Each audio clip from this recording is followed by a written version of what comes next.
tak s rozumom.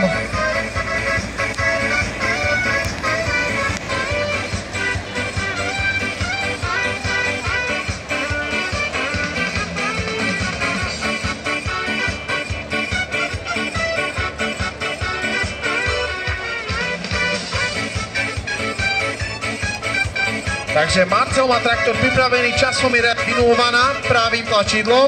Pripraviť sa, pozor, štart! Marcel sa odstartoval sám, naskočil do traktora, pozrite sa, okamžitá akcelerácia, otočenie sa fakt na zo pár metroch. Je to veľmi, veľmi agilný traktorík, takže uvidíme, ako sa mu to podarí upnúť. Trošičku viac dopredu, škoda Marcel. Máme trošku problém zaradiť tam správnu rýchlosť, ale už by to malo byť v poriadku. Takže použili sme asi pravdepodobne závažie v prednej časti traktora. Zaradíme spiatočku a ideme na to. Nezabúdajte, je to o cite, nie je to o rýchlosti. Najdôležitejšie je nerozhýbať si to závažie za každú cenu.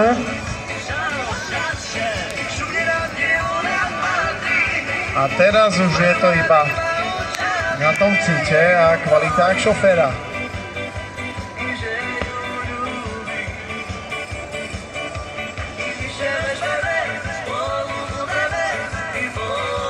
Máme tam biele vlajočky, čo znamená, že je všetko v poriadku.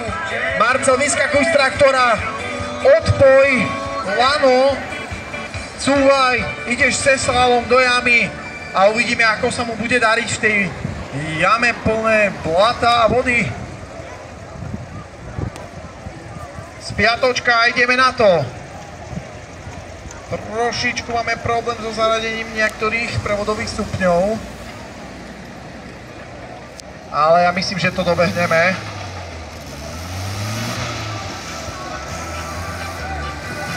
Pozrite sa. Ja si myslím, že to je jednoznačne najrýchlejší traktor, ktorý tu máme. Sice je to domácky vyrobený traktorík, ale určite trošku sme minuli jednu bráničku, to nevadí. Takže máme tam ďalšiu penalizáciu.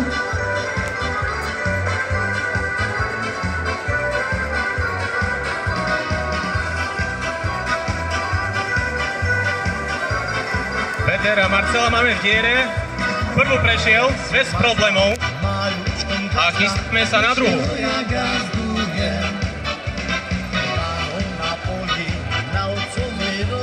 Neviem, či počuješ tú spiatočku? Bohužiaľ nepočuli sme to, počul som iba. Ale Bravo prešiel aj druhou. Pozrite sa, ako sa nám dymí z výfuku. Je to super. Marcel, ešte spiatočka, zastav to v garáži a máš ďalšiu disciplínu za sebou.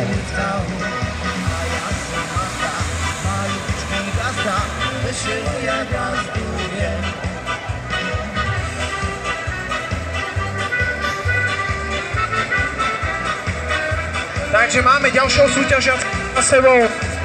Ak sa nemýlim, číslo 6 by mal byť Janko z Breha, takže